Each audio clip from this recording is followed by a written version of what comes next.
எறா மிளகு வறுவல் செய்யறதுக்கு ஒரு 1/2 கிலோ எறா வாங்கி க்ளீன் பண்ணி வச்சுட்டு கடாயில் ஒரு 3 ஸ்பூன் அளவுக்கு எண்ணெய் சேர்த்துக்கலாம். தொக்கு கொஞ்சம் நிறையா வேணுன்றதுக்காக நல்லா பெரிய சைஸ் பெல்லாரி வெங்காயம் எடுத்து பொடியாக நறுக்கி உள்ளே சேர்த்து நல்லா இந்த பக்கம் வதங்கி வரும்போது இதில் 1 ஸ்பூன் அளவுக்கு துருவனை இஞ்சி பொடியாக நறுக்கின பூண்டு ஒரு 10 பல் பூண்டு போல் எடுத்து பொடியாக நறுக்கி உள்ளே சேர்த்துட்டு வெங்காயம் பார்த்தீங்கன்னா நல்லா ஒரு ப்ரௌன் கலர் வரணும். அது வரைக்கும் வெங்காயத்தை நல்லா வதக்கி விட்டுடலாம். வதக்கி விட்டதுக்கப்புறம் அடுத்த வெங்காயத்தோட அளவோட தக்காளியோடைய அளவு பார்த்தீங்கன்னா கொஞ்சம் கம்மியாக எடுத்துகிட்டு நல்லா பழுத்த தக்காளியாக எடுத்து அதையுமே பொடியாக நறுக்கி இது உள்ளே சேர்த்துடலாம்.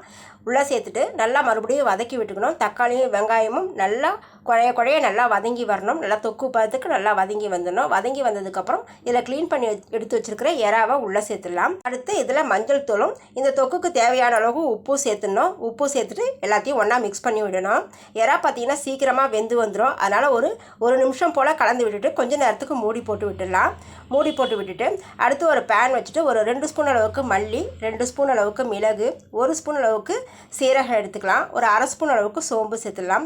அடுத்து இதில் மசாலா பொருள் சேர்த்துடலாம். நான் வந்து பார்த்திங்கன்னா ஒரு 2 கிராம்பு, ஏலக்காய், மராத்தி மொக்கு, கொஞ்சம் பட்டை எடுத்துருக்கிறேன்.